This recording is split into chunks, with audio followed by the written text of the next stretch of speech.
Yeah, change the settings.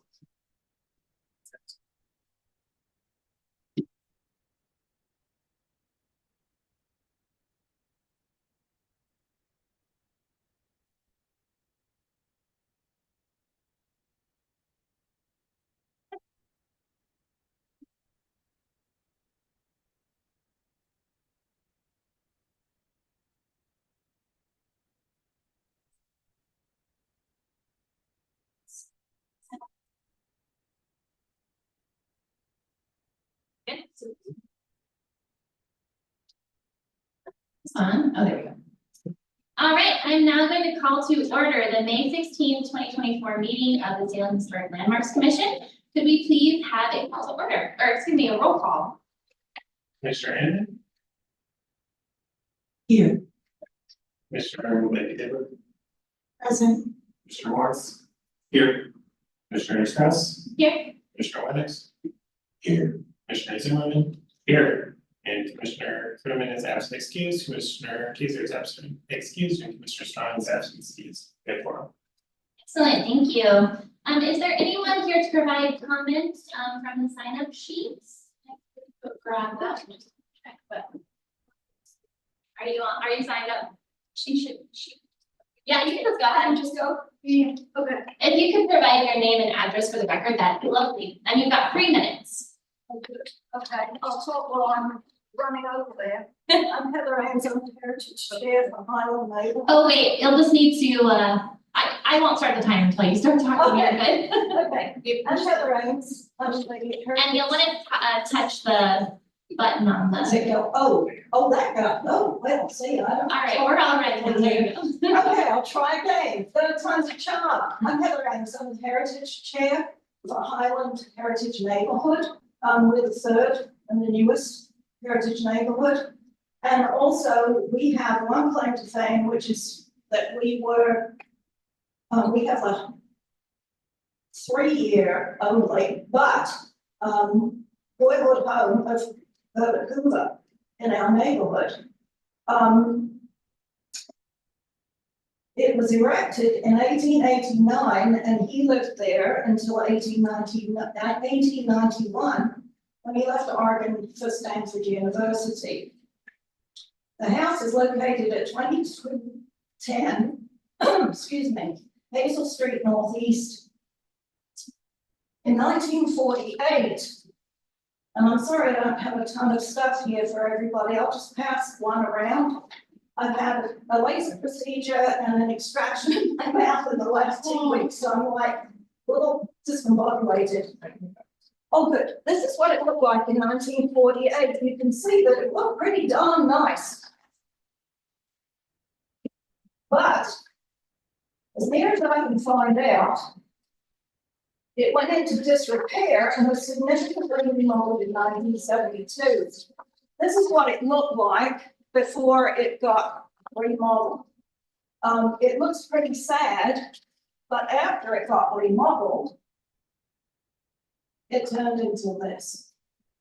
They took off the whole top floor plus the attic, and they put in 1972 paneling, all sorts of little, all sorts of really awful stuff, plus it was slightly certain fiction on the back.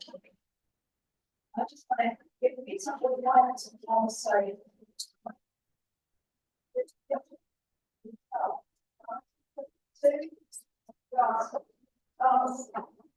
But anyway, it's the whole top floor. They went ahead and put what looks like roofing siding all around the side of it. They replaced all the windows with some terrific things that probably were a good idea at the time. May is Preservation Month. And Kimberly suggested that I come here because at one point, and I know that the city now has budget issues, they were willing to go ahead and help the owner or new owner, since the house is now on sale, with some of the renovation costs. What we're really afraid of is that this house is going to be torn down and turned into a triplex. Recently, we had one that was turned into a triplex. It was definitely not of significant any historical significance. We do have a historic marker. It's currently at the ground level, so if the grass is not cut, nobody sees it, and we're working on, Kimberly's gonna have done a little work with us on trying to go ahead and get it raised. So, here's the highlights of this Salem home. The one that's in Newburgh, sorry to get your identity. One that's in Newburgh.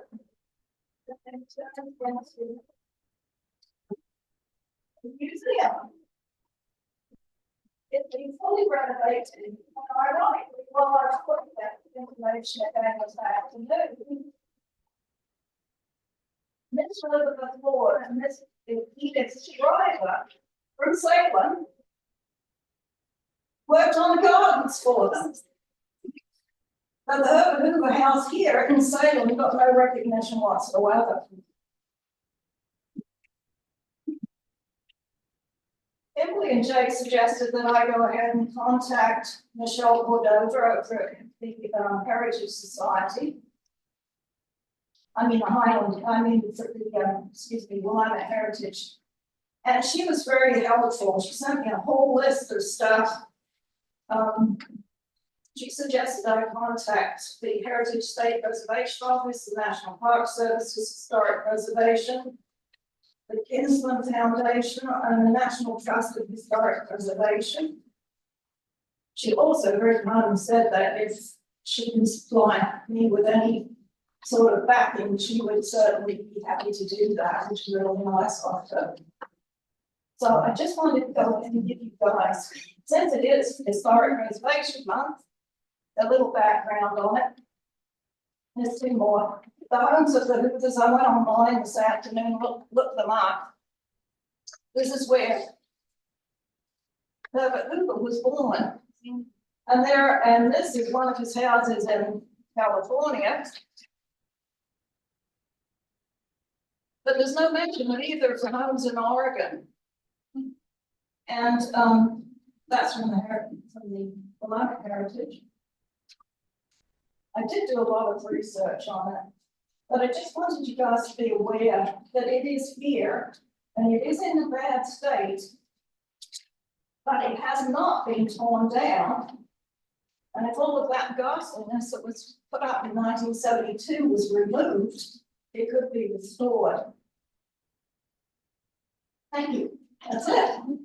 Sorry about my presentation being a little discombobulated. No problem. Thank you so much.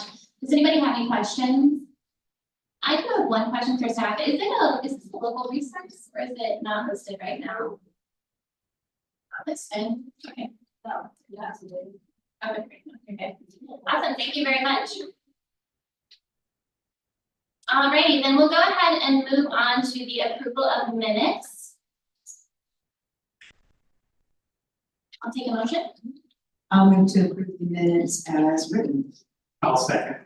All right, motion to approve by Commissioner Timbrook and motion to second by Zimmerman. Are there any comments or corrections? All right, perfect. Then I think we'll go ahead and go to the votes. All in favor of approving the minutes, please say aye. Aye. Any opposed? All right, minutes passed. Alrighty, next up on the agenda, we don't have any public hearings, so we'll move on to agenda item number 6, which is action items, and the first item is the Historic Preservation Month awards.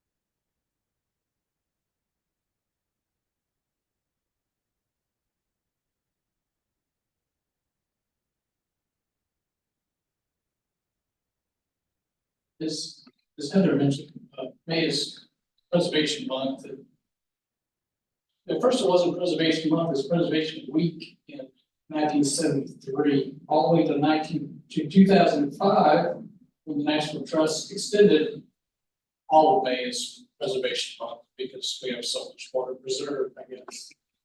And in recognition of that, we presented awards of notable preservation efforts. And for this, staff has provided some suggestions for consideration by the Historic Landmarks Commission.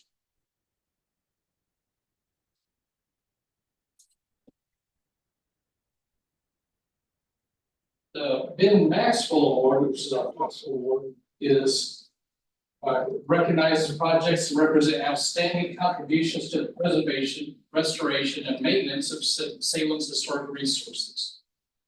The awards are given in 3 architectural categories: commercial, residential, and public. The first one we will look at is the Pullman Hotel as a suggested nominee. It's a commercial building opened in 2023, and it's named after Joseph Pullman, and also the original Pullman building, which is on this site, demolished in 1950 to make way for parking garage for the Marriott Hotel. This hotel includes historic interpretive panel on the primary facade, and also each of the conference rooms are named after influential women in Salem's history, such as Mary Irvine, a graduate of Willamette University in 1903, one of the first female doctors in Oregon. She practiced in Salem for 50 years. Ann Dirksen, one of the founders of Salem Hospital, and she was an anesthetist, and also Chloe Wilson, who was the first teacher at the Oregon Institute, which opened in 1844. She held classes on the first floor of the former Indian Manual Labor Training School building on what is now Willamette University's campus.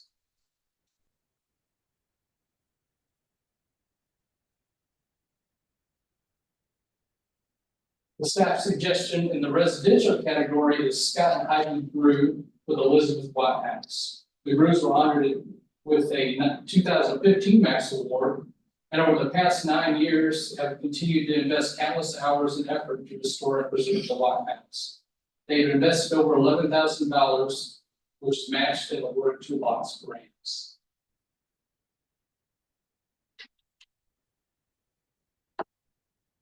The suggestion for the public category is the Oregon Retired Education Association for the Criterion Schoolhouse. They work to raise funds to restore the Criterion Schoolhouse, which is a 1-room schoolhouse built in 1912 and was located used until 1925 in Wasco County. It was chosen out of 50 candidates to be moved 200 miles to the Salem to the Oregon State Fairgrounds for the 1976 bicentennial celebration. For more than 20 years, the OREA has provided docents to host visitors to the Criterion School during the Oregon State Fair. In 2016, they launched a campaign to help repair the roof, restore the original windows, and paint the exterior of the building. On August 10, 2023, the Criterion Schoolhouse was placed on the National Schoolhouse Register by the County School Association of America. Placement on the CSAA registry are awarded to school buildings that are at least 50 years old, have been restored, renovated, or reconstructed to retain the integrity of the original design, and also are well maintained. The Criterion Schoolhouse is the first Oregon school building to receive this designation. The second award is the Virginia Green Award. It recognizes exemplary service on behalf of historic preservation within the Salem community. Staff suggests Melanie Zermer for her ongoing support of historic programming at KMUZ FM radio. Melanie is a founding board member there.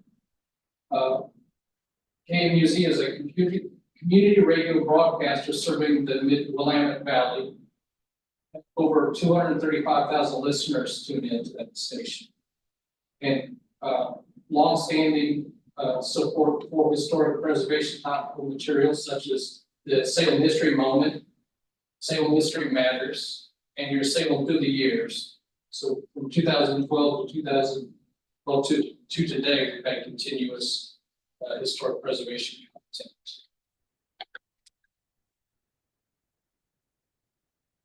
The next award is the Cultural Landscape Award, which recognizes examples of outstanding interpretation or preservation of a cultural landscape.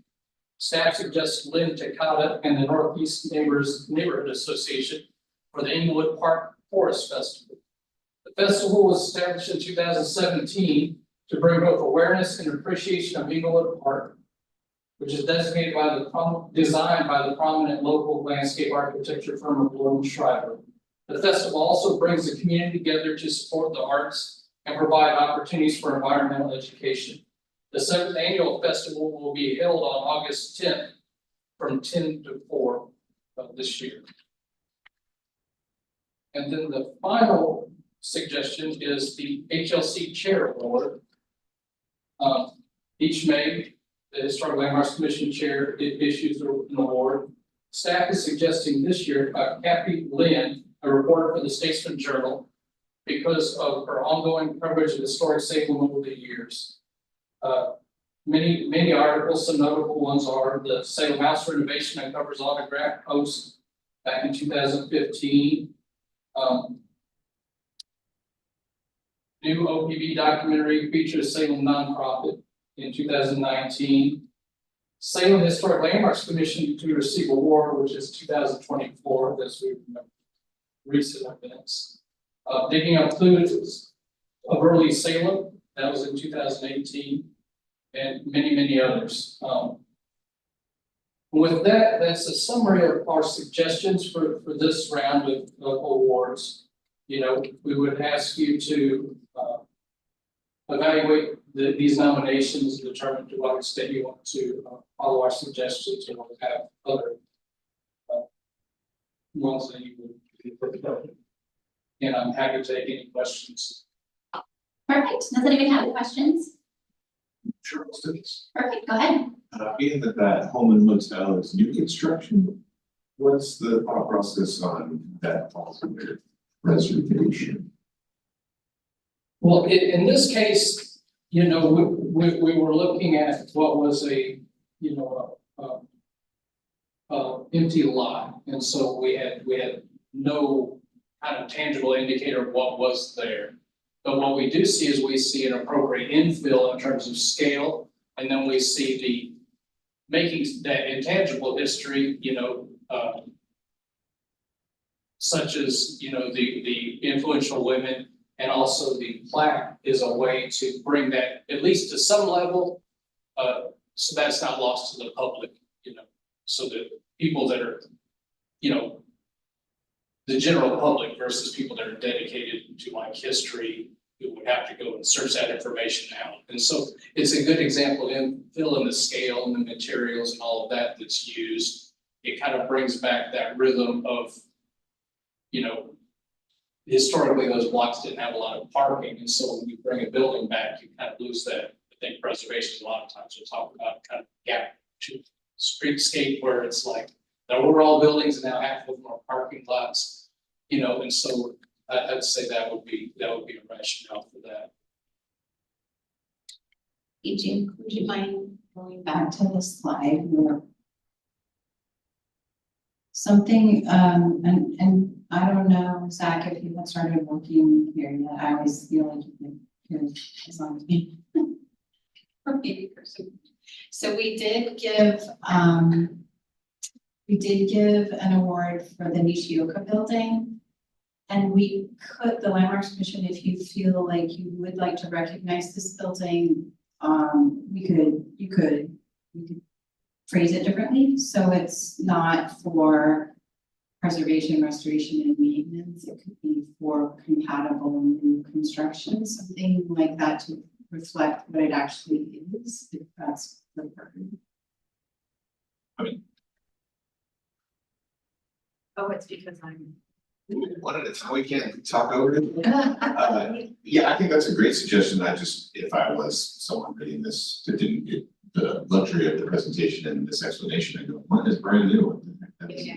So I think that's a nice addition or expansion of that award. I don't remember the intent of the award overall, so I don't want to step on its toes by adding to it. It's up to you. This is you make this one.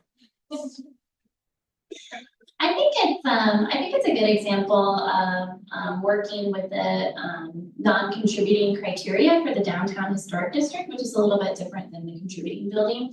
But there are a lot of design elements that, I know they kind of went like back and forth on the design table about this element or this element in order to meet those compatibility standards, and I think that was a pretty admirable effort, in terms of, making a good effort to make it compatible within the district rather than something that, I don't know, maybe wouldn't have fit in as well. So I think it's worthy of award, but I do like the idea of changing the language so that it's clear that we're honoring their effort to fit it within the downtown district and not necessarily for its preservation, which makes sense to me. Yes, I agree. I think that this is a good example that represents appropriately designed infill development in the National Register District. And that's, National Register Commercial District.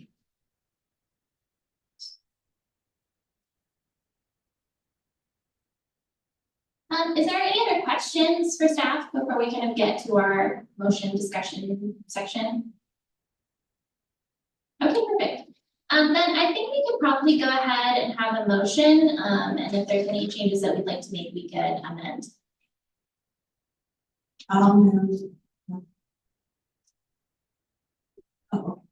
move to make a motion to nominate the Holman Hotel Ray-Ban Maxwell Award, and as well as updating the language for the award to reflect the new infill and working with the non-contributing resource requirements for the code. Do I have a second? I'll second. Okay, perfect. A motion by Commissioner Timbrook and a second by Commissioner Inman to award the Ben Maxwell Award to the Holman Hotel with the change that it's a nominee for outstanding contribution to downtown historic district. Non-contributing criteria, maybe that's a better way to word it. Okay, perfect. Is there any discussion about that? Go ahead. So I'm having trouble with this. It's not a historic building, it's loosely reflective of historic standards, but it definitely, I mean, within the architectural world, it's a background building. It's infill, it's designed to meet the standards. It's hard for me to accept this is the best we could do, I guess, is to take a 2 or 3 year old building and say that because they have a plaque on the side. I know that there are other, entities in town that are working hard on restorative histories, through existing architectural, resources. So I don't know, I'm very, I'm not sure if this is a good, as a precedent, it seems like a stretch. Even with the change of language, I'm not sure that I get the reward value. That's just my personal opinion. I don't think I would support such a contemporary building, that doesn't have a sort of an overt historical commitment to it. I guess that's fine. Any more comments? Would you like to make a different recommendation for this award? This isn't a different recommendation. I've been doing a lot of work with Salem, our association, Bush House, and they have been working over the last few years to really bring forth a deeper understanding, a deeper history. And I know that Jake and Kimberly have been working with Matthew over there to facilitate repurposing some of the rooms for a gallery space, for bringing in a very diverse set of performances that help to reflect on that. I guess within the context of that seems more impactful to true history of Salem. So from my involvement with them. Not that would be the one that I would say is a bit Maxwell. I don't know if they're quite ready yet, right? I don't know if they've resolved everything from what they've been doing, but it's definitely along those lines. And I would like to see sort of that.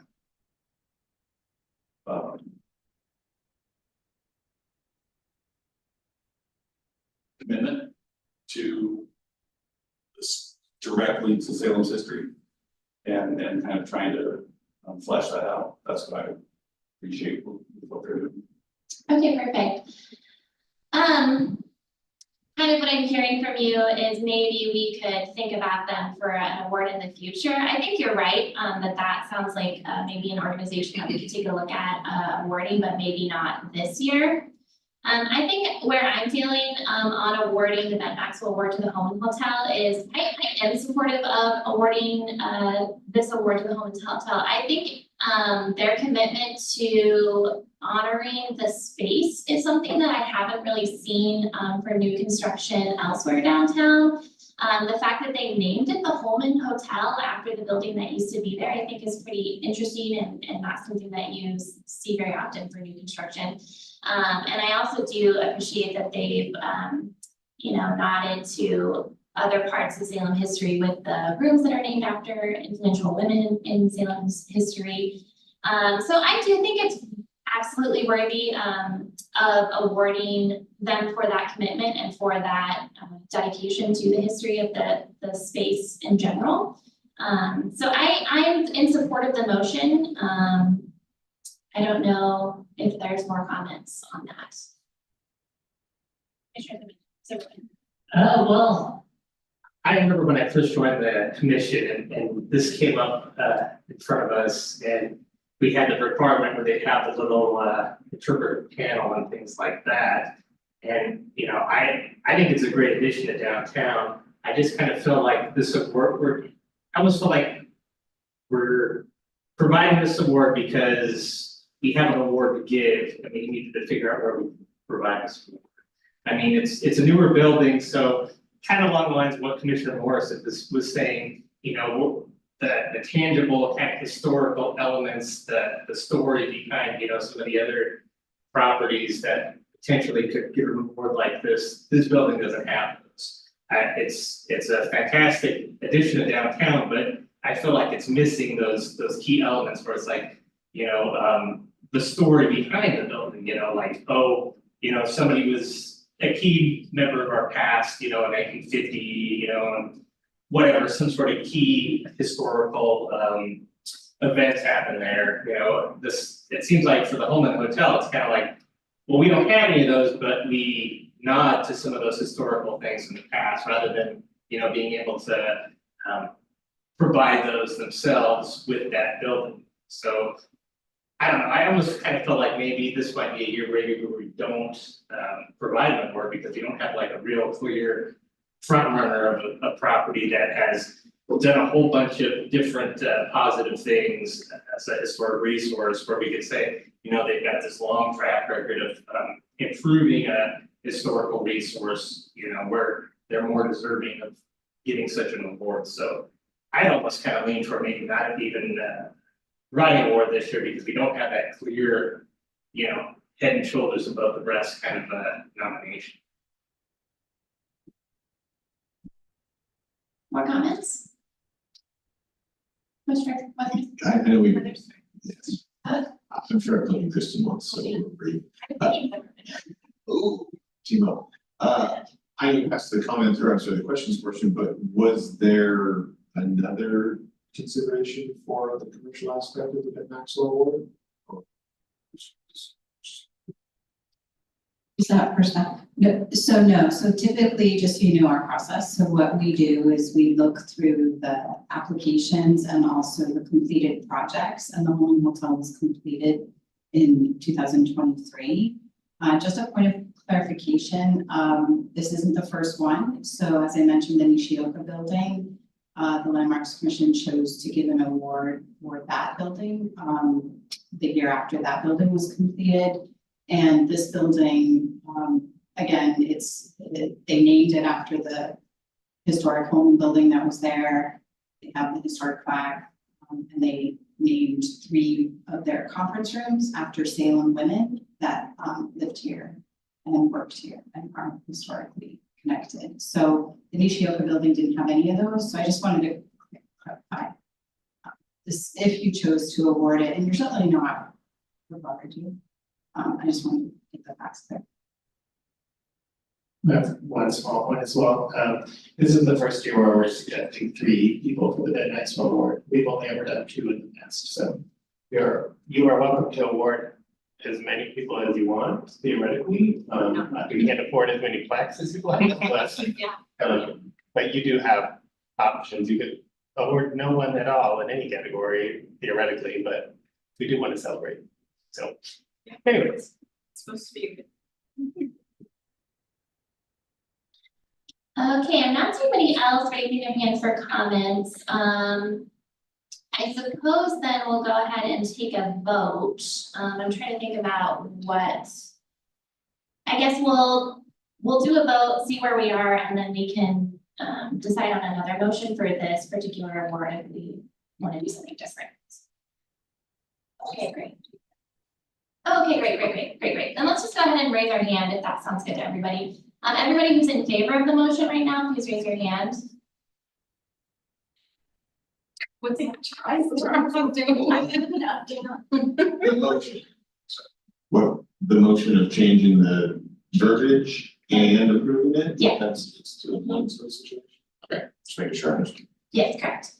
So all in favor of the motion to award the Ben Maxwell Award Commercial to the Holman Hotel with the language change about non-contributing buildings in the downtown.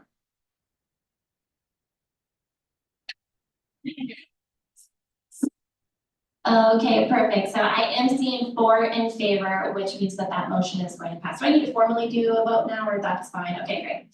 All right, so we have awarded the Ben Maxwell Commercial to the Holman Hotel, and we can go ahead and move on to the next one. Just for the record, can we also get nays and abstentions? Oh, sure. You'd like me to do a? I don't know, roll call? we don't need that, it Okay. would need to be that formal, it's not Okay. a land use hearing, I don't think it's Okay. required. I can tell you if you want me to. Okay, great. Okay, perfect. Then we'll go ahead and move on to the residential, and I will entertain a motion. Move that we honor the Elizabeth Watt House with the Ben Maxwell Award for residential recognition.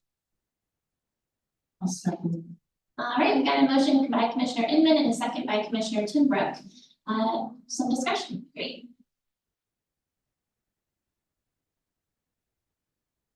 I think I remember.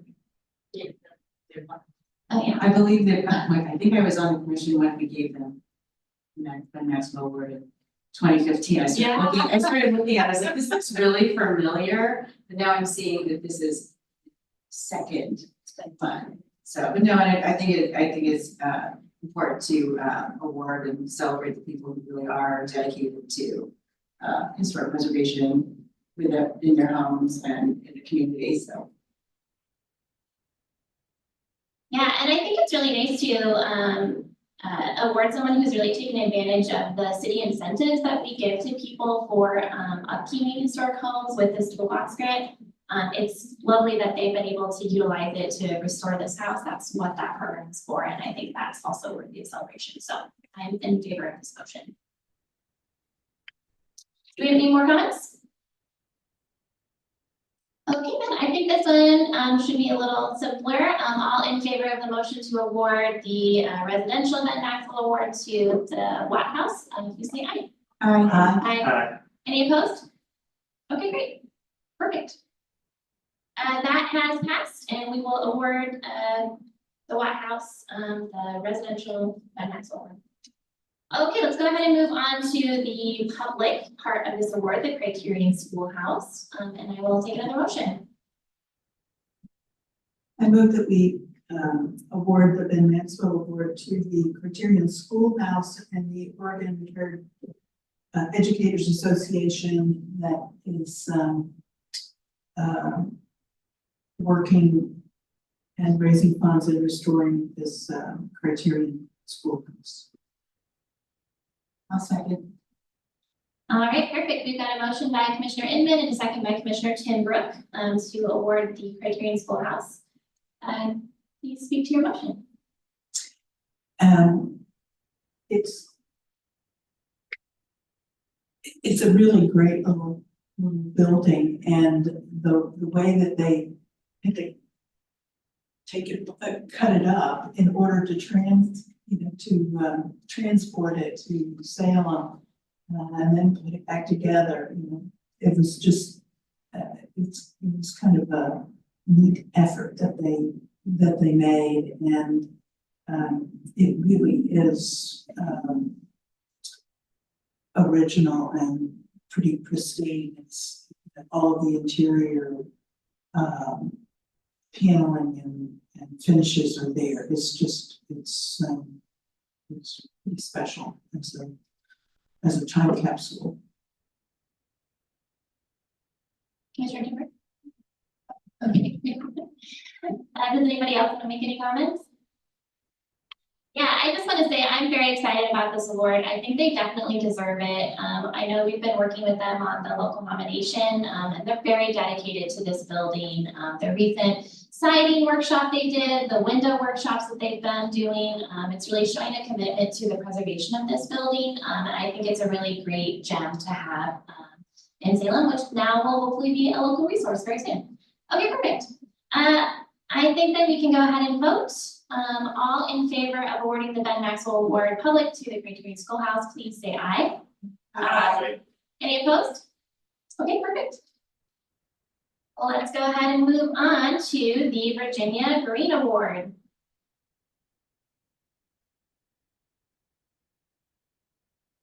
I'll take a motion.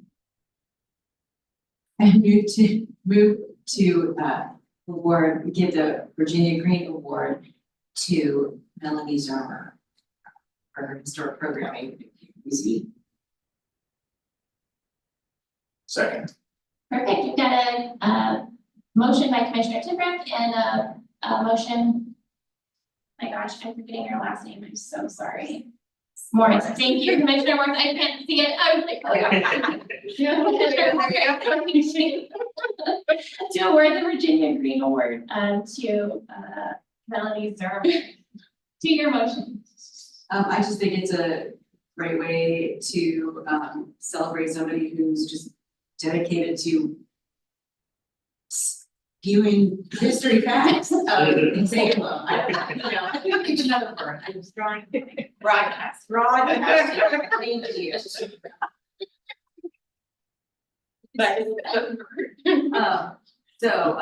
that, having this programming for several years, really just shows the dedication and also just the fact that we're very interested in it, so we want to keep doing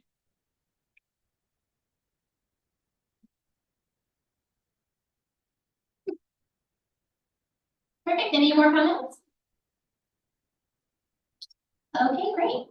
Then I think we'll go ahead and vote. All in favor of awarding the Virginia Green Award to Melanie Zermer, please say aye. Aye. Any opposed? Okay, great. Excellent. Now on to the Cultural Landscape Award nominee. I will take a motion on that. I move that we make the Cultural Landscape Award to Northeast Neighbors and Chair Lynn Takata for the Inglewood Park Forest Festival, and they're focusing on the historic Inglewood Park designed by Gordon Scriber. Do I have a second? I'll second. Perfect. We've got a motion by Commissioner Inman and a second by Commissioner Timbrook to award the Cultural Landscape Award to Lynn Takata. And then, is there any discussion? I would just say that it's an awful lot of work, and there are many neighborhood volunteers to make the event possible. And, it's kind of an admirable, way to bring a neighborhood together and to, focus on an historic, cultural landscape. It's a really important, remnant of the, landscape that was here before, settlement. Yeah, I want to say I'm very excited to award this to this park. It's one of my favorite parks in town. I think it's a really beautiful design, and I think having a festival in the park is a really amazing way to get people to the park, to engage with the history in the park, and I'm really excited to award this award. If there's more comments? Okay, great, then I'll go ahead and take a vote. All in favor to award the Cultural Landscape Award to Lynn Takata and Ned, please say aye. Any opposed? Okay, perfect. And that leaves us with the HLC Chair Award, which is my award to give. And I'm very excited to award this to Kathy Lynn. I think that her reporting, I remember like especially her reporting on our Chinese funerary shrine project has been really an amazing way to get that story out to the community. I know there was like a really cool video that went along with it the first year. And so I'm just really grateful for that exposure to such an important event for our historic preservation community to be done by Kathy Lynn. So thank you, Kathy Lynn, and I am delighted to award the HLC Chair Award to you. If you ever look at this, congratulations. Okay, perfect. I think that means we can go ahead and move on to the photo contest.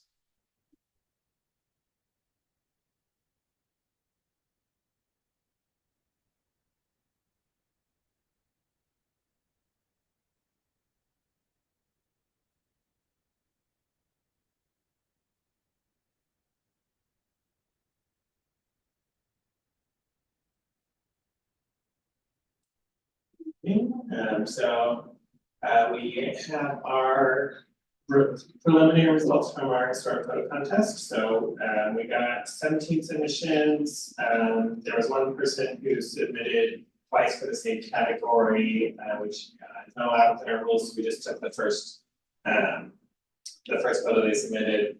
They keep it simple. We're going to go through this award by award, so we'll make decisions as we move through the presentation. Just as a background, all of you have done preliminary voting. Any photo that appears in the slides had to receive at least 33% of the vote. All of the commissioners did vote. I do have the percentages for each one, but they had to at least receive 33% to be considered in this. So our first one is the historic exteriors in the adults category.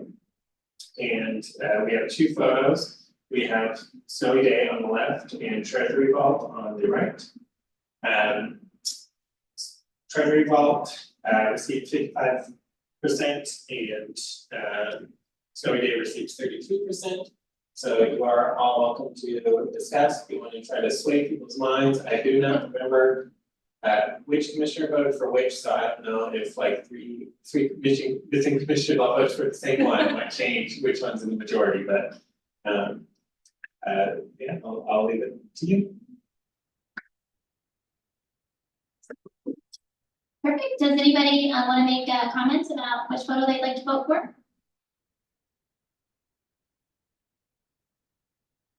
I'll say I like both these photos. I would like the Treasury Vault at least 50% more if it didn't have that solar light screwed onto the door. That just drives me crazy, but I think they're both really great photos. I think I actually chose Treasury Vault, so I wasn't even aware of that door existing, and I thought that's kind of cool. Yeah, I agree with Commissioner Morris. I I voted for the Treasury Vault photo. It was one of my favorite photos from the night. I also didn't know that was the door, so it was really cool to see this sort of unknown feature revealed by this photo. It's very exciting. I also like love this building, so it's nice to see buildings that you know and like represented in the photo contest. I also want to note that Snow Day is very cool. I love the shapes in this photo. I feel like they've done a really interesting job with the lighting and the different squares. So it's also a really great photo. This is a hard one to choose, but I think I am gonna vote for the Treasury Vault one. Charles's team Snow Day, because the other one is just a skewed angle of a bit of a door. And the sort of exteriors being plural gives you much more architectural features in the Snow Day photo corners. You have other things that you can't see so well because of the way the photos composed with the lighting, but also from a photo composition standpoint, it's uniquely composed because of the lighting. You're right, you can see this every day and you can't see that. But it meets the criteria, whatever that is. It meets the intent as far as I get it.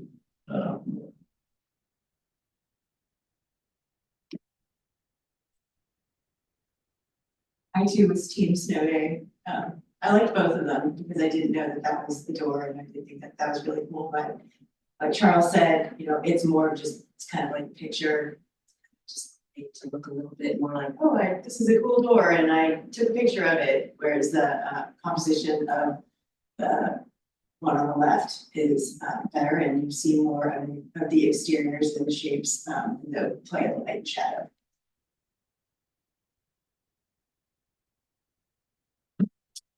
Oh, go ahead, Commissioner. Yeah, I'm team Snow Day as well. We found the three.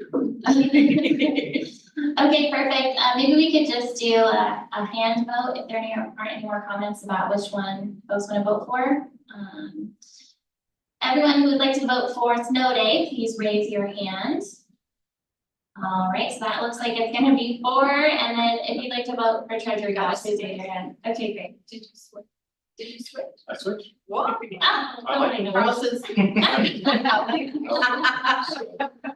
perfect. I think that's pretty clear. It's 4-2 for Snow Day. Do we feel like we need to do a more formal vote? Are we happy with going forward? Okay, great, perfect. Then I will select Snow Day as the winner at Historic Exteriors and Tilt category. And we'll move on to the youth category. So this one was a more closer split. We had 55% for the president's initials and 44% with some change. I'm rounding, just so you know, 44% for the flowers in the building.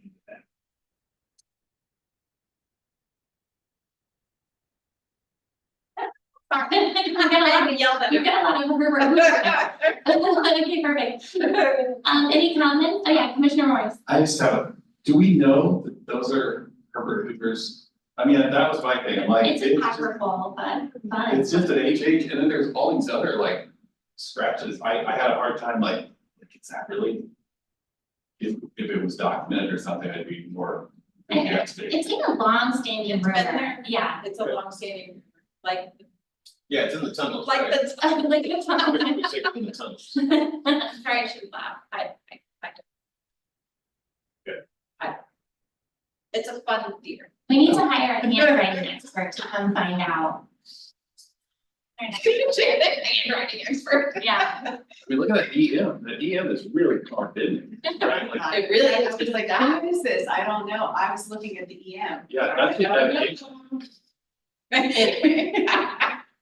This whole time, oh, my president's initials. Okay, perfect. But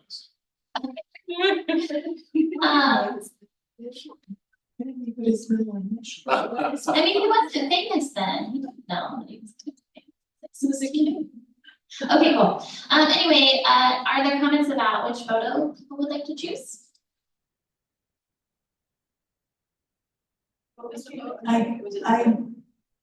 I like the house and flowers because it's, it's a youth photo and here somebody's looking, this youth is looking at the flowers, but oh, look, and the house is kind of skewed and off to the side. I thought it was just an interesting thing to do from a low point of view. So Commissioner Zimmerman? I liked the president's initials one. I mean, it was a youth that took the photo and if, you know, Herbert Hoover did scratch his initials in there, he was a kid when he did that as well. You know, and it's been a story that like I've heard for a long time, whether that's accurate or not, it's kind of got its own kind of historical tints, whether that's accurate or not, you know, since he lived in town and who knows, you know, how accurate the connection is, but I just kind of like the nod that it was a youth that also took the photo of, you know, a potential young Herbert Hoover who scratches initials.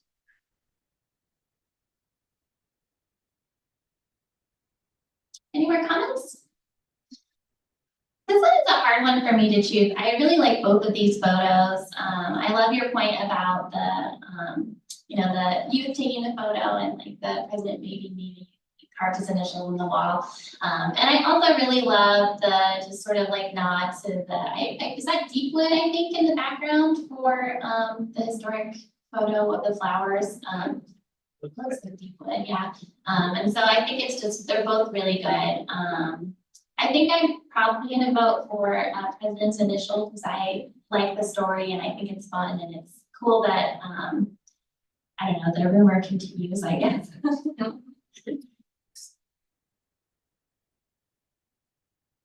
Are we ready to, nobody's commenting, so I'm gonna make you vote. I mean, I don't want to be a jerk, but do we have to vote for him? There's no point that anyone speaks to.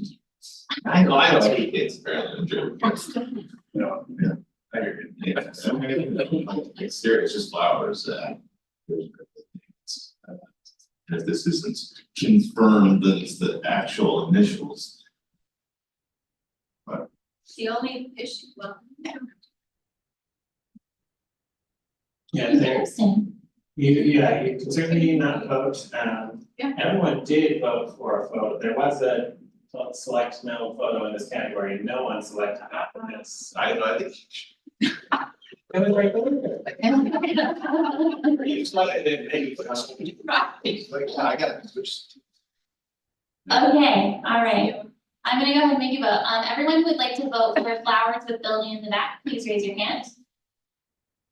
All right, we've got two, and then everyone who would like to vote for president's initial, please raise your hand. Okay. I did it once, I got it. We've got a 4-2 vote in favor of president's initial. Next category, we didn't have any entries for historic interiors adults. But we did have one for youth.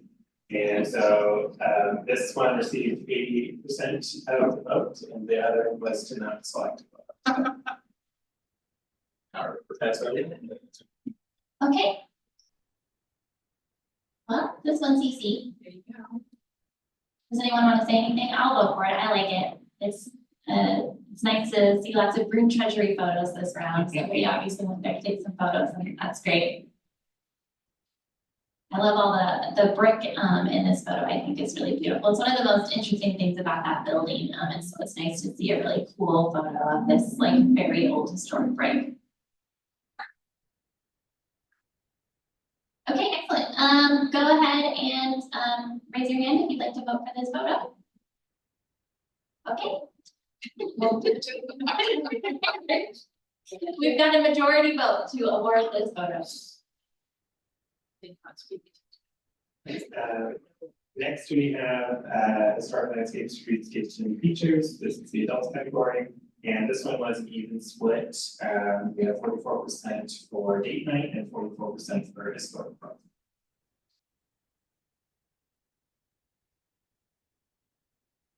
Any comments? Commissioner Zimmerman? I leaned and voted for the historic growth one because building's actually there, and then you look at the date night one, and that's all that's left of the old Capitol Theater. So for me, I just felt a little warmer about the historic growth one than I did with the stage remnants of the old Capitol Theater. Commissioner Inman? I agree. I just, I didn't want, I didn't want to vote for the ghost of a building. It's just- I like that, and I do like this photograph in that it really brings out the color of the plan and the unusual trim color on the building. It's just kind of a rich, saturated. Commissioner Weathers? Team date night. Black and white's just so dramatic, you know, photo wise, it's composed nicer and maybe I'm leaning too much on that because my parents, historically speaking, were photographers. But from a landscape, streetscape perspective, the other one's just foliage. There, here we've got some trees and it is the streetscape as you're walking by, not looking up on the second level facade of the building. So while it is gone and that's a ghost, I feel like that's what is, you know, sometimes it calls attention to once was, what was once. It will be restored and put back. Recreate. So that's what I would know. Commissioner Morris? So I think maybe it speaks more to me, but the dystopian quality of the date night, I like that it's called date night, and it just looks, you know, like some Swedish movie from the 50s. I think I like the message that it's not there, right? Like, I think it kind of reinforces this idea that if you don't care for it, it's gonna become a parking lot. So, you know, maybe it's a little too pessimistic, but I just think it was also a beautiful photo. Yeah, I agree, actually, I like the date night photo, I think it's a really interesting streetscape photo, because that's what, I mean, you guys make these points, I think I just wanna second what you said, but I like the date night photo, and I think the name nod to sort of the ghostliness of it is also really cool, so I'll be voting for date night. All right, I don't see any more comments, so I think we can go ahead and vote. Everyone who'd like to vote for a date night, please raise your hand. Perfect, and then everyone who wants to vote for historic growth. All right, perfect, it's a majority for date night. Our next category is the landscape streetscape feature for youth. We did have multiple photos in this category, but this one received 88% of the votes, so the other one did not make it onto the slide. Do with that what you will. Are there any comments? Everybody loves Allen's. Yeah, I think this is a really pretty photo. I think one thing that's kind of cool about this photo too is that you've got the beauty of the brick, the really like draping beauty of the vines, and then just like a dumpster. I feel like that it's just like it's such a funny like juxtaposition of like the you know, this is an alley and it's used by people who like need to throw their garbage away, but it's also can be a really beautiful place. So I think it's a great photo. Okay, great. Everyone in favor of, oh, I'm sorry. I wanted to comment on the composition of this photo. It's interesting that this youth, I don't know whether instinct or whatever, instead of doing a center point, single vanishing point, has placed the vanishing point off to the side in the lower quadrant of the photograph, so it really forces your eye to kind of move around the space in a different way. And I just thought it was a well-composed shot for, you know, just the shapes. So just thought I'd. Okay, perfect. Everyone who'd like to vote for downtown's hidden scene, please raise your hand. All right, excellent. It's awarded. Our next is portrait or animal with historic building feature. And we've got two photos. Salem Muscovy received 44% and Love for History received 33%. So we did have some people vote do not award. Again, not 33%, so let's move on. Are there any comments? I love the duck photo. This is one of my favorite parks downtown. I love the mid-century vibe. I love that you can kind of see this parking structure in the background. I love the different textures kind of laying on top of each other. I also love that it's like a weird duck. It's really fun. So I love the duck photo. Commissioner Timbrook. I loved Love for History. One, I think because it's clearly a child's hands, and so I just thought that was really sweet. How they're really, the little heart to me, just like, I'm excited about this building, and that their parent was excited about it too, and that they wanted to capture that little moment, so. And, you should love the history. Commissioner Inman. Yeah, I voted for the duck. Right. But the building in the left photograph is so interesting because it has a cast iron facade. It's not terracotta, it's not, stucco. It's cast iron. It's a very elaborate storefront or facade and pretty unique. I don't think I've ever seen one that elaborate anywhere else.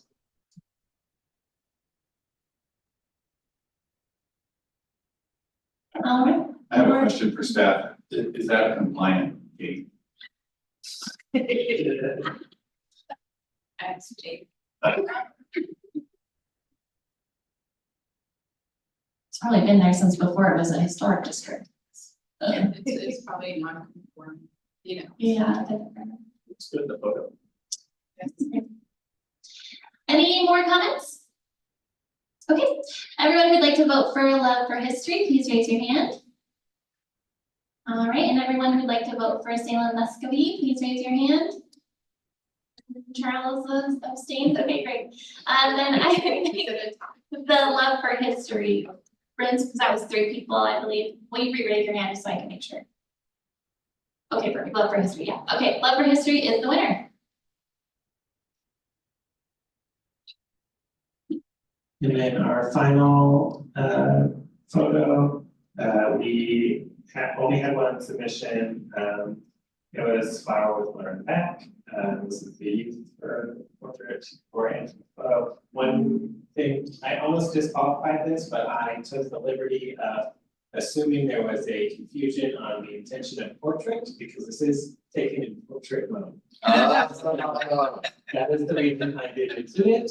Otherwise, I would have removed this photo, but we did receive 33% of a vote to not award in this category. So that's where we are. And that's up for you to decide how you want to interpret this. Any comments?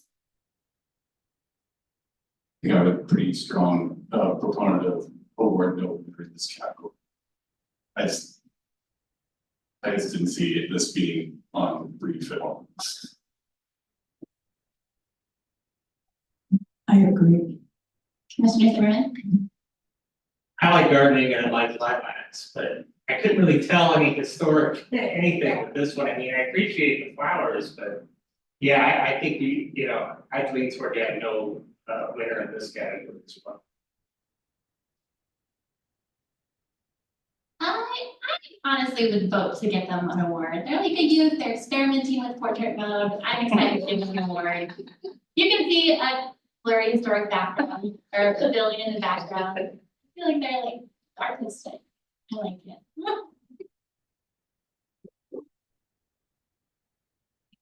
Commissioner West? It's just very important to point out that earlier I didn't like the kid's picture. Yes.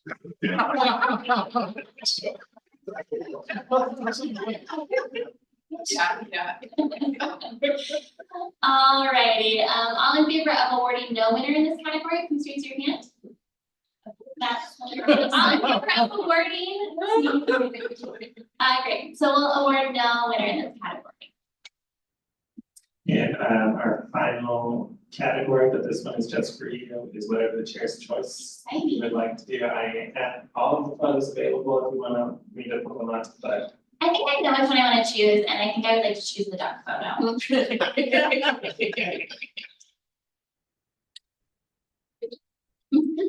That's that, no one gets to vote, so must be.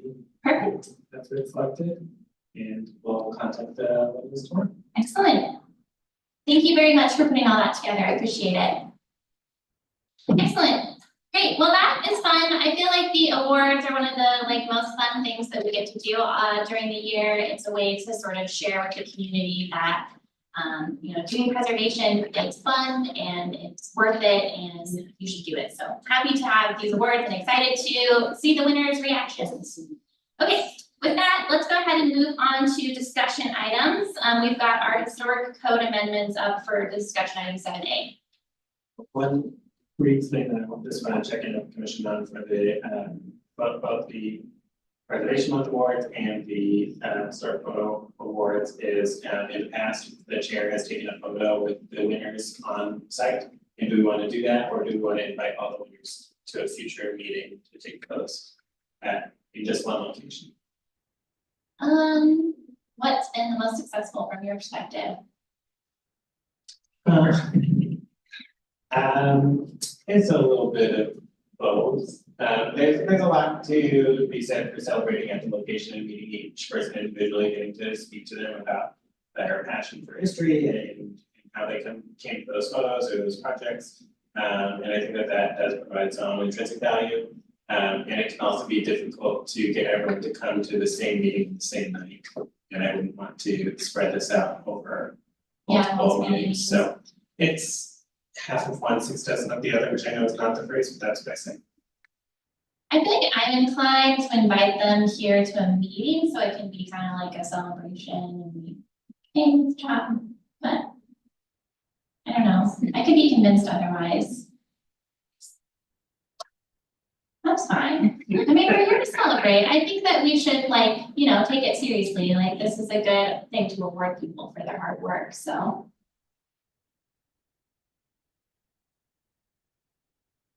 Nobody else has anything to share something? From my own personal experience, I enjoyed meeting the folks at the place where they took their photos. I think it's just kind of fun to hear a little bit more about it and kind of just being able to talk a little more one-on-one and just having them come up and get the award and then they leave where they don't get, you really don't get that opportunity to really interact with them as much as you do when you're meeting them at the place where they took it and kind of give you a little bit more information on what they took it and what they liked about that site and those kind of things. So I enjoyed it just personally more just being, spend time with them. Okay. Okay, well then let's go ahead and we'll do option 2 to meet with people individually. And we can also do a mixture, like if you would like to do just the photo awards outside with the people who took them and then invite all the historic preservation. Oh, yeah. people here. Maybe that would be a good idea. Okay, well, we'll follow up details. Great.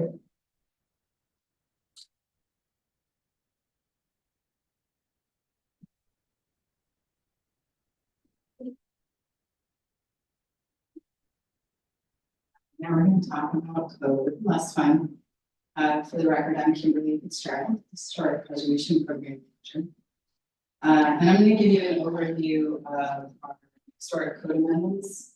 Some of them you're familiar with, some of them you're not. And then I'm gonna talk about timeline and the public hearing that's coming up in June. So here's a bit of background.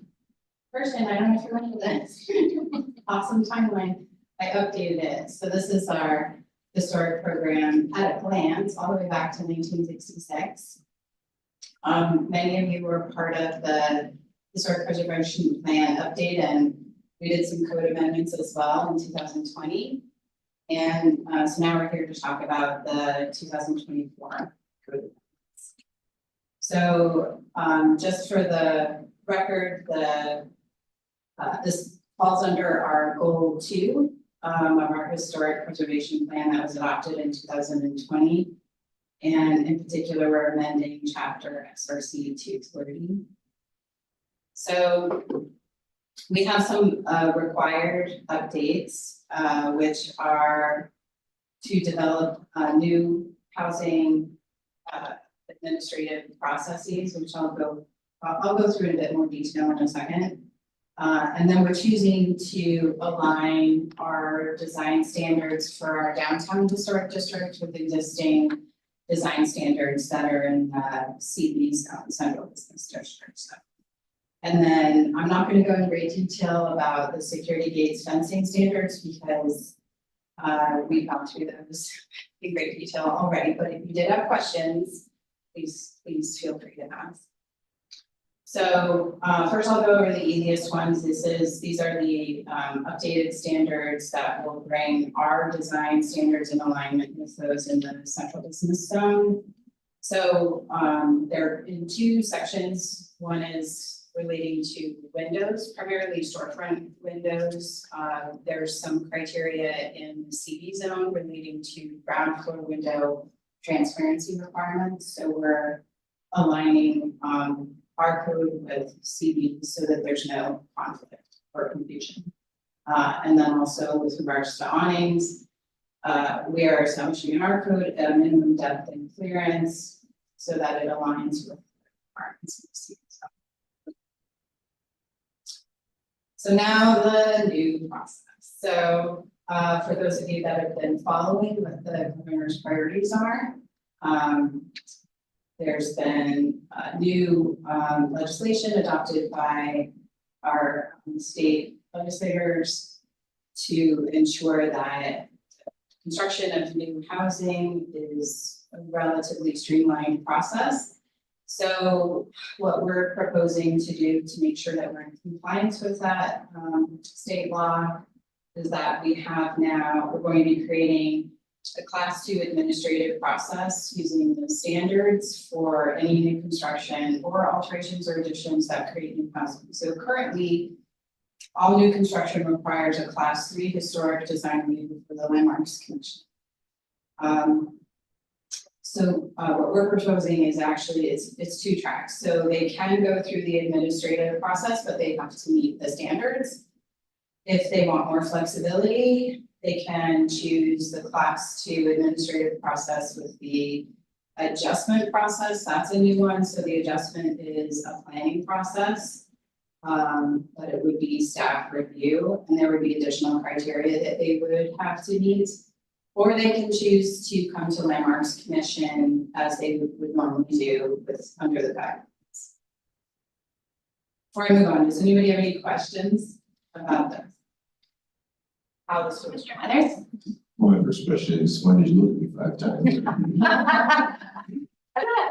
No, I have not followed all of that, but just a little blurb of any proposed new construction alterations creating new housing is, not to get super in the weeds, but is that we're adding a dwelling to a 30,000 square foot mixed use building, and now it's in this category because of that one. I kept looking at you because of your development downtown, right? So it would I'll give apply. you myself. Oh, sorry. Yes, so yeah, it would apply to like a new mixed use building. So for example, your building that you came to Landmarks Commission before, you could go through the same exact process that you did go through under these new regulations, or provided you meet our design standards for new construction, you could have chosen to go through an administrative process. And it's not separated out per floor, I mean, it's the structure, so. No, it's the structure. Okay. That would be all historic districts, residential and commercial. Correct. Yeah, so the amendments, and I'm sure you've read them. Yeah, they propose new language for residential, commercial and. Perfect. And the Class 2, the adjustment that's an adjustment to the zoning code, not the historic preservation code. Right, but it would be processed as a consolidated application, which is something we've not done before. Interesting. We would do, yeah. Okay, cool. Moving forward. Do you anticipate any issues with that? I think our process is already set up where we have kind of two tracks with standards and guidelines, so I think that this approach should work pretty well. Okay. I think there are some jurisdictions around the state who aren't set up like that, so they're gonna be kind of. But I think we're in very good shape. Okay. So next steps. Oh, I have a question.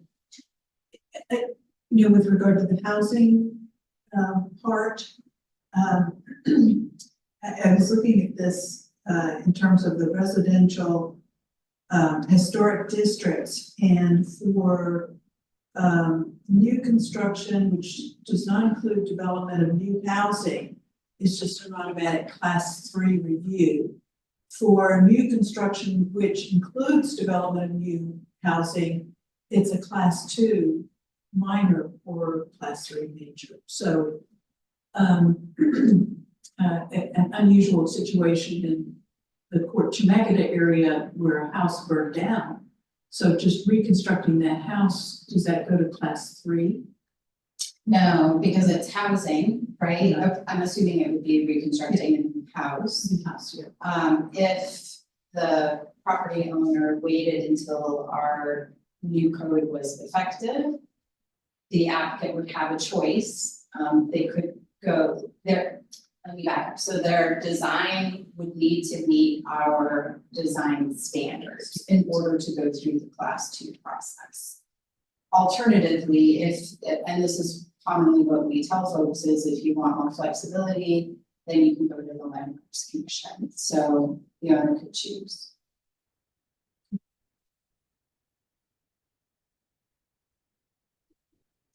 So next steps, if you're interested, there's going to be a webinar. Jake will be speaking about the historic code stuff and then the other planners. So there's quite a lot of other proposed amendments in the general UDC. So Bryce and Eunice, for those of you who know, they're going to be presenting about those code amendments. And then we are going to be having a public hearing. I think Zach should have sent a calendar invite and then a re-invite because we were going to have it, I think, on the 4th, and then we had a room issue. But it's going to be on Tuesday, June 11th, and we do need a quorum of you here. So it's going to be fun. I don't know where everyone's going to sit, but we're going to have both Planning Commission and Landmarks Commission here. It'll be a fun time. So you're gonna have another opportunity to ask questions. So you know, you can take all this with you. If you have additional thoughts, additional input, you can certainly ask more questions at the hearing, and you're free to do that even between them. So does anyone have anything else before I close my presentation? Is it done? Okay. excellent, thank you. We look forward to the June 11th hearing. All right, perfect. So I think that means we can move on to our next discussion item, number B, the work plan assignment updates. Do we have any updates from, is this a particular, are we just talking about the different committees? Yeah. Okay, great. Particular. Is there any updates from the committees that they'd like to update the commission on? I think the survey committee, we've made some progress on the Criterion School nomination, so we're hopefully maybe we can get that going on in the next little bit. I am a little bit curious from the survey committee's perspective about the Herbert Hoover House actually that you mentioned. This is just a question for staff. Do you have any background on whether it's ever been looked into as a local resource before? I'm not aware that it ever has. I don't believe so. Not that I'm aware. Okay. I'm not remembering off the top of my head. There's criteria in the about related to a person, correct? I believe. I think so. Yep. Okay, great. Mhm. So it's something that we could potentially look into if the owner was interested in doing that. Yeah, and I think now that I remember, so it was quite a long time ago, maybe it was right after I started when we were looking at the plaque. I did speak to the owner at that time about whether they would be interested in nominating, and he had no interest. So I think because we have owner consent. Okay, well, maybe we could keep an eye on that house, and if the new owner is interested, we could ask them about doing local nomination. I think it would be worth it to, I feel like there's not a whole lot of famous people like a president that have lived in Salem, so it might be an interesting opportunity to highlight that place, so. Cool. Any other updates from any of the committees? Do we have anything coming up, like event-wise for the committees to think about in the next few months? I don't know, I'm just trying to think ahead. Well, and I know Juliana and I don't know if you're both on the disaster resiliency. Yeah, so. Okay, well, we have a workshop, something, Tuesday, yes. So for those of you that, maybe don't remember what that is, the, University of Oregon, and I forget the big fancy name of the program.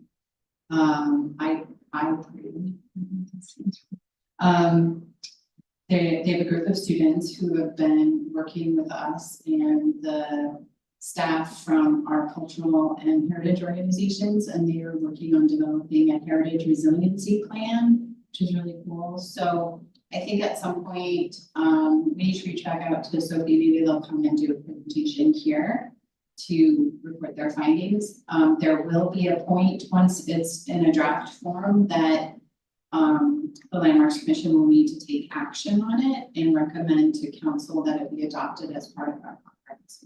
So that's coming down the pike. I think it'll most likely be sometime this summer that they'll be coming. I did see them at the Salem Saturday Market, actually, it's doing some outreach. Yeah. And I think there's a survey coming out. Yeah, the survey is basically ready to go. We need to finish reviewing it and say it's okay. But otherwise it's ready to go. And that's a community survey. So we've already surveyed existing heritage communities and resources. But this is for the community, including commissioners, about like their own interactions with heritage resources and things. So this is for everyone. And it'd be great for the commission to share that. Perfect. Do you think you could send that to us when it's ready? Excellent. I think one other just small update from the survey committee is that Jake and I are going to be visiting with Ned and Len Takata actually next week to talk about the designation of Englewood Park. So nice timing that. Okay, great. Any other updates? Perfect. Let's go ahead and move on to the newsletter.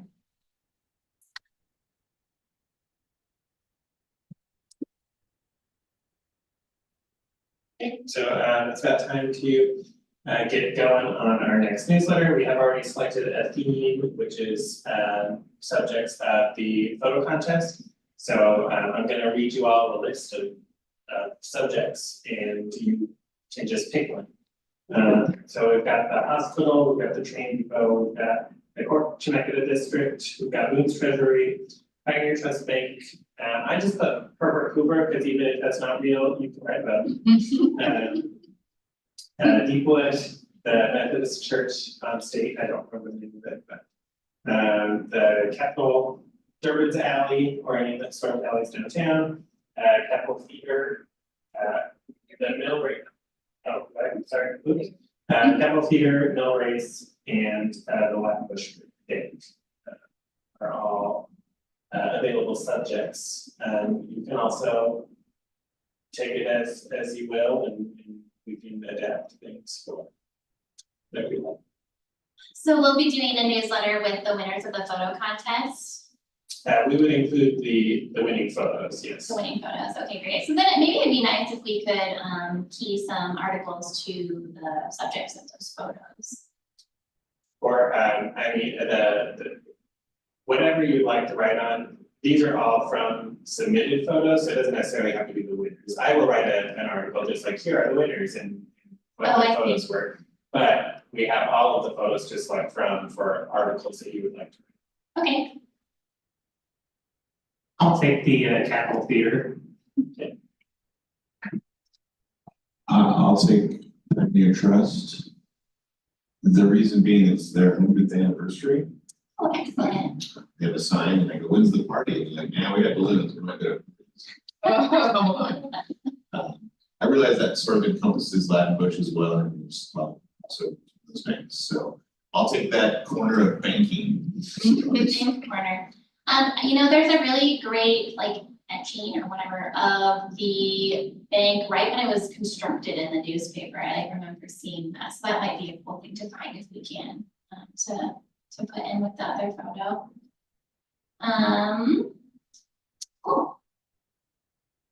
If anyone else gets excited, please, let me know that we do have a little bit shorter turnaround because, we waited to select articles until this month. So, the articles will be due around the next meeting. Our next month's regular HLC meeting. Since our next meeting is technically a joint hearing, and I won't want them then, but. We did select the initial photo for the winner of that category. I'm not remembering the top of my head now. The Herbert Hoover photo with the initials. Is that the one we selected or was the other one? Okay, great. I'll do just a small little companion piece for whether that story is true or not. Which it probably isn't, but it is a fun story. Okay. This is my first, how long is this supposed to be? You have little room in there. I suggest usually around 500 words, but. This one will be posted online, so we could, if you have a 100,000 word novel. we could We'll look it up to the cases. Do I need to put on my website? Yes. Okay. It is great to include citations if you have them, but you don't, it's not required. Are we doing a mystery photo, or are we missing? Yeah, yes, we will. Okay.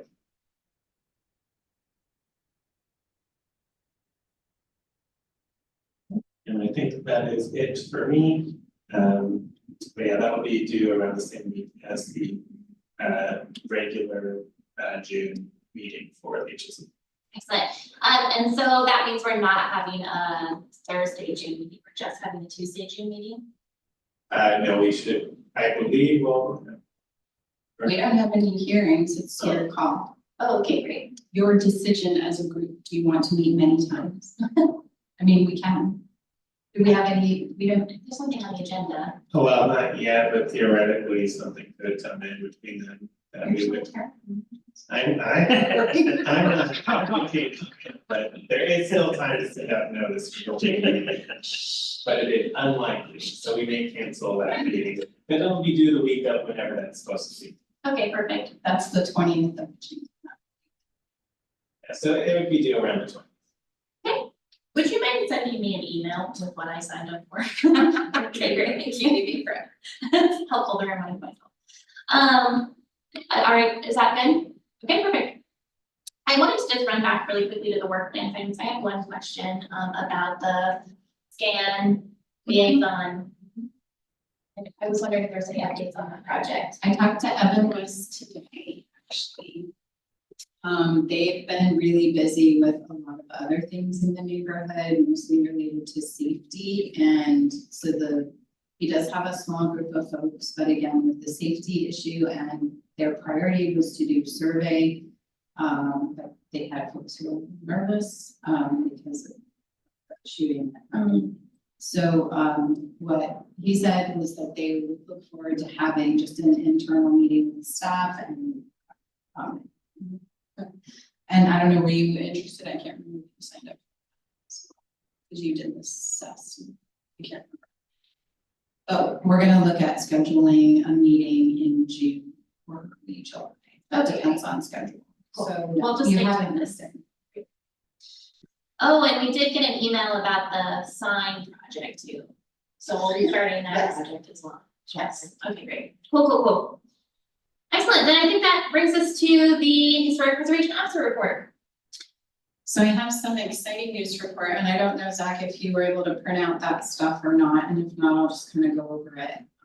Yeah, each commissioner should have gotten a packet with Oh, sweet. memo and attachments. Alright. Cool. So, urban development has money. I know. And it's from their urban renewal area, so they have proposed that we do, well, they're calling it a missing historic architectural feature competition. So this is something that was done before I started here. I know that's 2003, I think.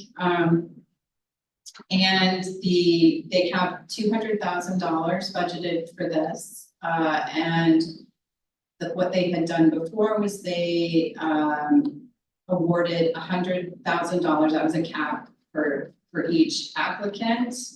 And they're looking for input from the Landmarks Commission, both on criteria and process, and even the name.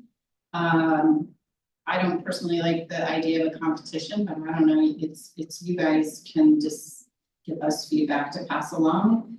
So we talked about it a little bit internally with regards to staff, and I think that this is an urban development grant, it's their money, so we would not be facilitating or distributing the grant, it would be urban development. But we would provide support regarding reviewing the applications if that's something you want to do. And I'll turn it over for discussion. It's not a formal agenda item because we got it after practice. So. Well, it certainly sounds interesting. The first thing that I'm just thinking about, off the top of my head for feedback is that it would probably need to go through historic design review if there's any sort of new feature. So we would be involved at least there. Yeah, that would be a completely separate process. So, and we do need to, so what we do for our toolbox grant, I don't know, Zach, if you want to talk about that, but the process of approving the grants is separate from the design review. So, if you did review applications, what it would look like in terms of the award letter, it would have a condition of approval that they would need to go through the historic design review. So it wouldn't be any decision making you would make about the grant itself would not be a land use hearing. It would be different. Are there comments from the commissioners? I like it, of course, for probably many reasons that are obvious, but I would want to suggest that staff maybe come up with a bit of a list of good potentials for this. And I only say that because I know we all spend a ton of time at Atlanta Heritage Center on Salem Street on that every day, but a lot of folks downtown that have properties don't know what they once had that's missing.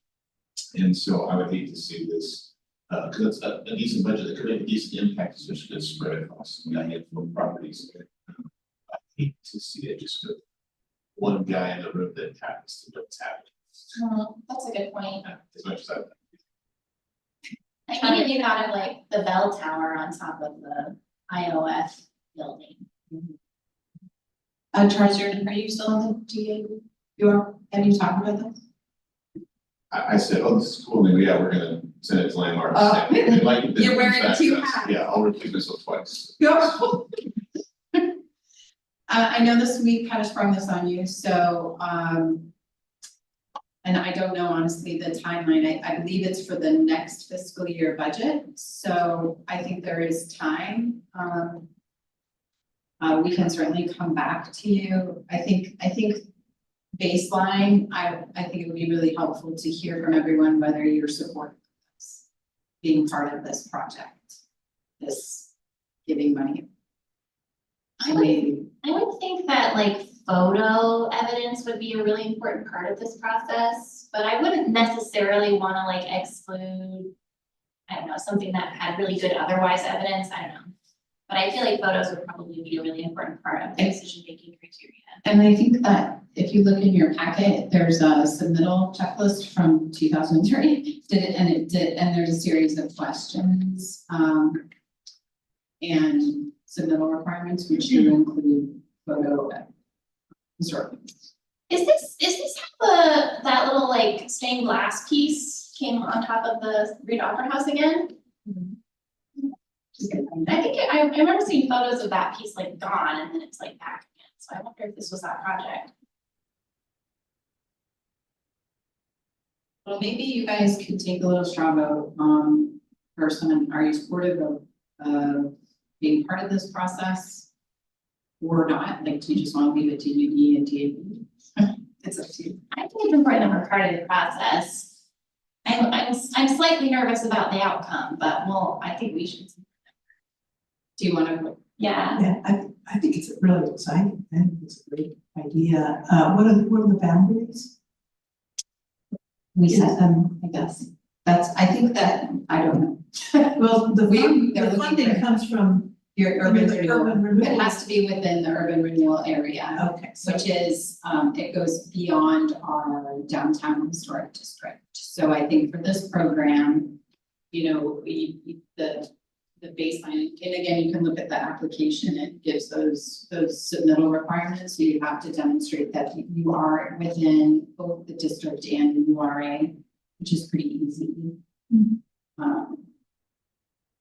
so it's aimed at people in the historic district, not just the, Correct. interesting, okay. And it's aimed at, you know, again, as it says in the title, the proposal would need to be restoring an architectural feature that has been demonstrated is missing. As well as, I think it's important to pay attention in the second paragraph there, it's something that wouldn't already be paid for under the capital grant. It would just be a shame to use this pot of money for something that already has its own larger pot of money. This should be supplementary to that program, because there's so many things that you just uncover and then go, oh, we can restore this now, it's part of the facade, it's historic, and that meets other criteria, but there's a few carve outs that don't, like Sure mentioned here, of exterior lighting or signage. Although even arguably, exterior lighting falls under the strategic improvements grants, so honestly, I don't know that like the back of my hand, but I see the word signage and I think of like how the Graham got fancy sign, things like that, and those are usually on the postcards and all the pictures that are able to be found. That's sort of what I would envision happening, just based on the way it's written here, is almost like hey, find an old sign, let's put those back. Right, or like those. I don't wanna say it's only that, but that's the lowest hanging fruit. Well, Oh, sorry, I had a thought and then I forgot to say it. I think it would be really helpful to see the results of this project in the past. I would be really curious to see what projects were selected and why, and if they were successful. That'd be helpful. so we could discuss with this in more detail with urban development staff and then come back at our July meeting. But initially, are you all comfortable with us providing feedback that you, yes, would like to be involved? Okay, Great. yes. if we could get a map of the urban, URA, the URA, so we. any other specific questions? I have past examples. Matt, anything else? I guess just a real nice clarification of what wouldn't have been covered in the capital grant program.